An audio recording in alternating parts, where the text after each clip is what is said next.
Perkenalkan, nama saya Tan Rizka Happy dari kelas 10B2 nomor presensi 31. Hari ini saya akan mempresentasikan sejarah bab 9. Sejak kemerdekaan diproklamirkan, Indonesia dengan cepat menyusun alat kelengkapan negara melalui Panitia Persiapan Kemerdekaan Indonesia atau yang disebut PPKI. PPKI menyelenggarakan 4 sidang, yaitu pada tanggal 18 sampai 22 Agustus 1945. Hasil sidangnya ada di layar. Karena Indonesia waktu itu sebagai negara muda, pemerintahannya pun belum dapat berjalan dengan baik sesuai ketentuan.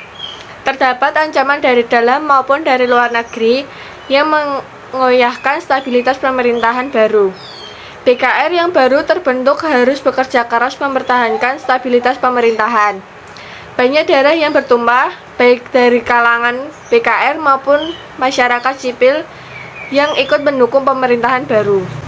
Ujian pertama bagi pemerintahan baru yaitu ketika Belanda menyarapkan politik pecah belah atau divide et impera, membentuk negara federal Republik Indonesia Serikat atau RIS. Pembentukan RIS membuat provinsi-provinsi yang telah terbentuk menjadi negara-negara mandiri yang lepas dari konsep negara kesatuan. Pembentukan RIS menjadi awal upaya desain integrasi bangsa karena campur tangan dari pihak luar yaitu Belanda. Meskipun begitu, dalam perkembangan selanjutnya, upaya tersebut dapat diatasi oleh tokoh-tokoh pemerintahan saat itu.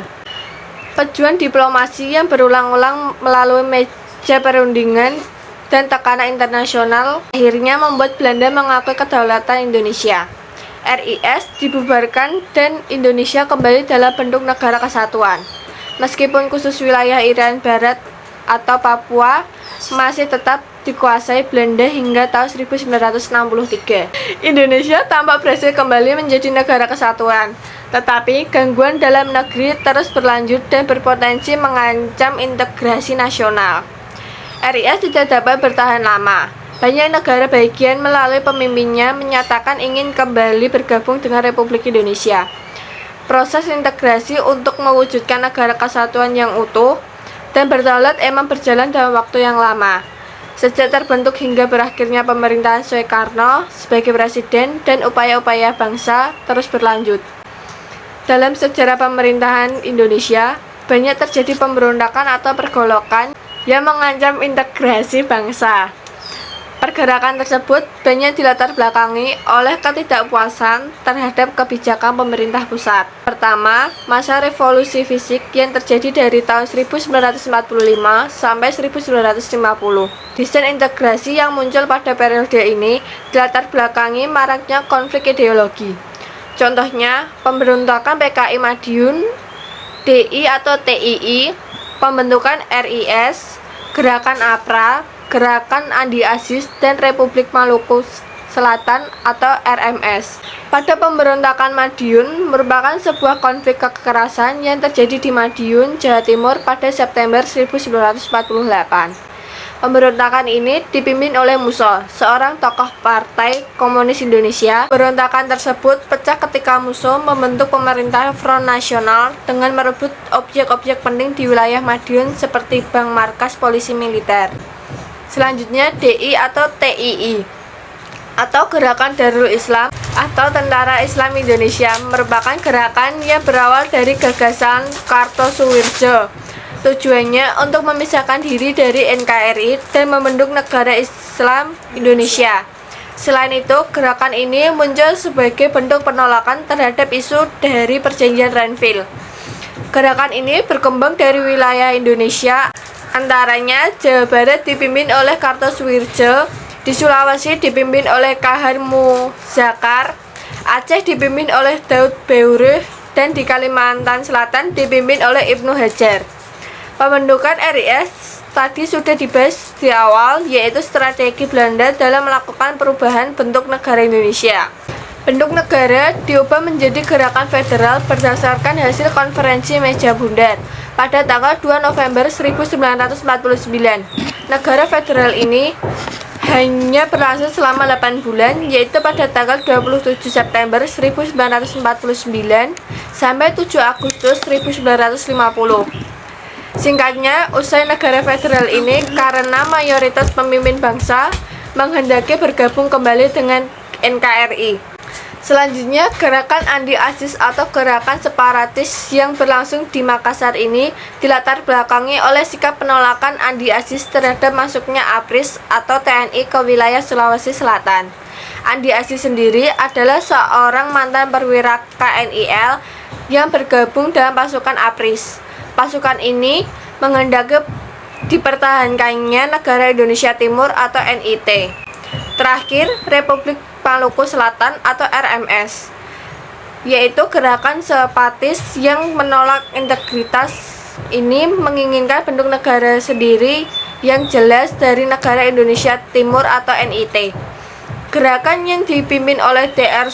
Soumokil memiliki basis di Ambon dengan nama Republik Maluku Selatan atau RMS. 2. Masa demokrasi liberal yang terjadi pada tahun 1950 sampai 1959. Pada masa demokrasi liberal, sistem pemerintahan menggunakan sistem parlementer. Artinya, yang menjalankan pemerintahan adalah Perdana Menteri, sedangkan Presiden hanya sebagai simbol negara. Pada masa ini, Indonesia juga menggunakan UUD sementara tahun 1950 sebagai dasar konstitusi.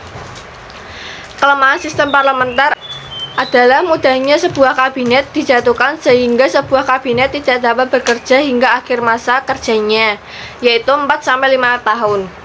Umumnya, sebuah kabinet dapat dijatuhkan karena dua sebab, yaitu adanya pecahan partai-partai yang tergabung dalam koalisasi.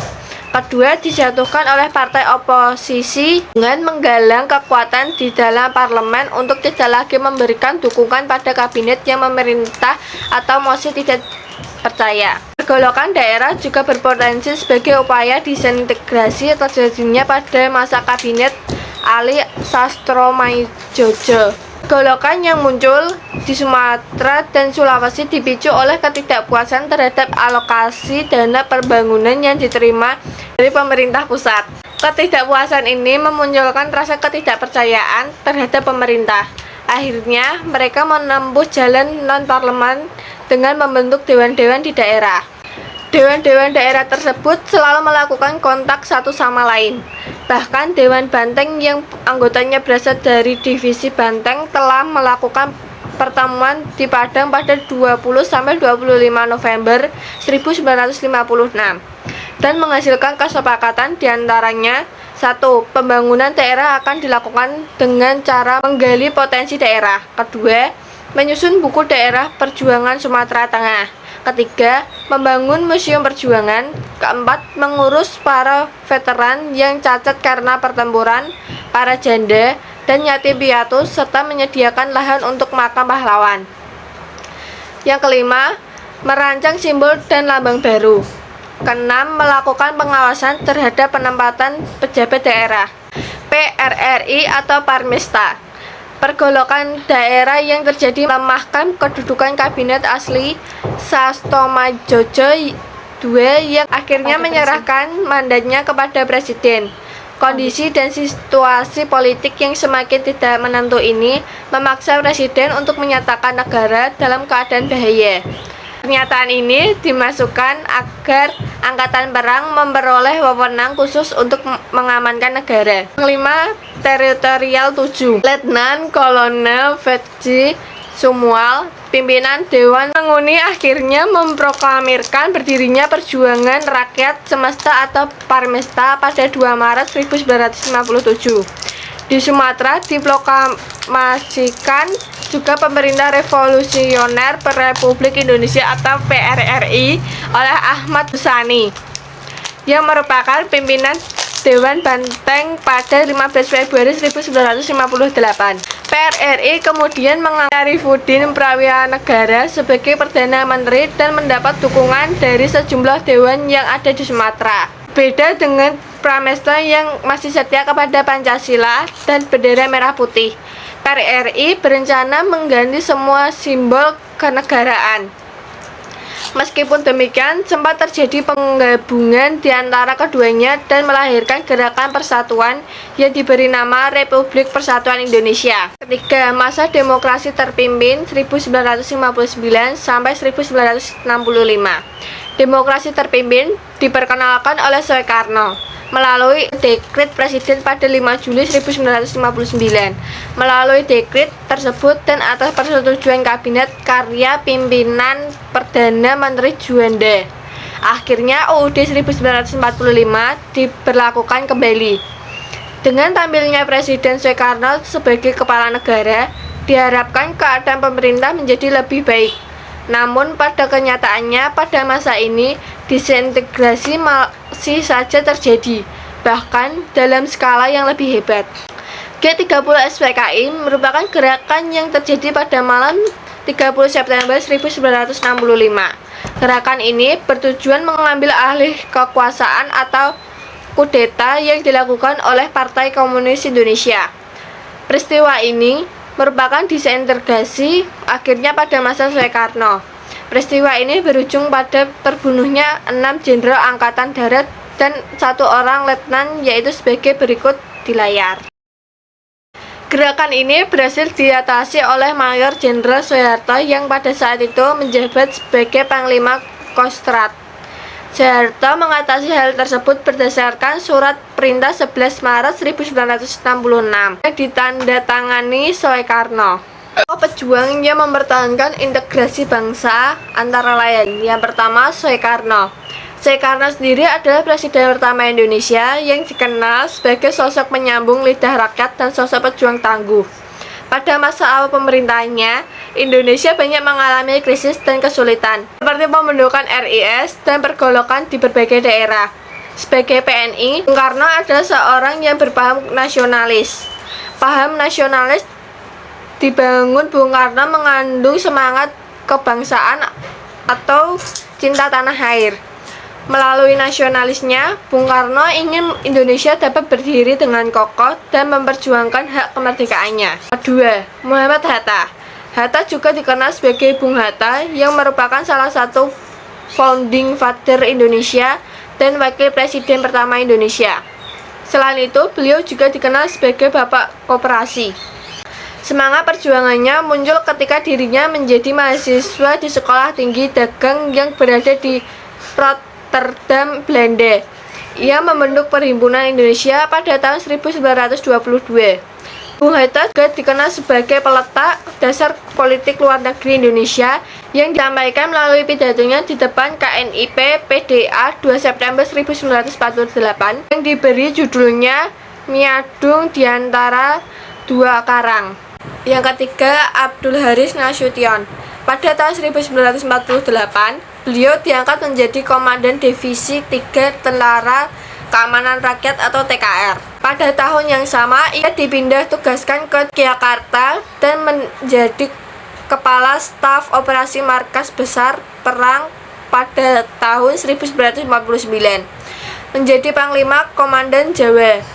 Setelah pengakuan kedaulatan Indonesia pada 27 September 1949, beliau diangkat menjadi Kepala Staf Angkatan Darat atau KSAD. Hasil pemikirannya banyak dituangkan dalam buku-buku yang pernah ditulisnya seperti Kenangan Gerilya, memenuhi panggilan tugas sekitar Perang Kemerdekaan yang berisi 11 jilid. Karya ini dijadikan bacaan wajib di Akademi Militer, tidak hanya di Indonesia tetapi juga di luar negeri, termasuk Akademi Militer di West Point, Amerika Serikat. Ahmad Yani. Ahmad Yani tergabung dalam PETA atau Pembela Tanah Air pada 1943 dan menjalankan latihan di Magelang. Pada masa kemerdekaan pun ia bergabung dengan Tentara Republik melawan Belanda. Setelah kemerdekaan, beliau menjadi Komandan TKR Purwokerto. Tak hanya sebatas berjuang melawan penjajah untuk meraih kemerdekaan, Ahmad Yani pun berperang dalam perjuangan mempertahankan integrasi bangsa. Hingga tahun 1962, ia pun diangkat menjadi Menteri Panglima Angkatan Darat menggantikan Abdul Haris Nasution. dan gugur sebagai pahlawan revolusi pada 1 Oktober 1965 dalam peristiwa G30 SPKI. Yang kelima, Sri Sultan Hamengkubuwono IX memiliki nama asli Bendoro Raden Mas Rajatun. Walaupun pendidikan sangat lekat dengan dirinya, tetapi hal tersebut tidak mengaruhi perilaku kesehariannya. Dalam sikap politik, ia sangat menantang Belanda dan ketidaksetujuannya dengan menjajah terus berlanjut ketika Jepang berkuasa di Indonesia. Kemerdekaan, ia terus aktif di dunia politik dan pernah menjabat sebagai Menteri Negara pada masa Kabinet Syahir III Amir Syarifuddin dan Kabinet Hatta I pada tanggal 25 Maret 1973. Ia diangkat sebagai Wakil Presiden kedua pada masa Orde Baru. Sultan dikenal dengan sebagai Bapak Pramuka Indonesia. Penghargaan yang diterima menunjukkan perhatiannya terhadap pembinaan generasi muda.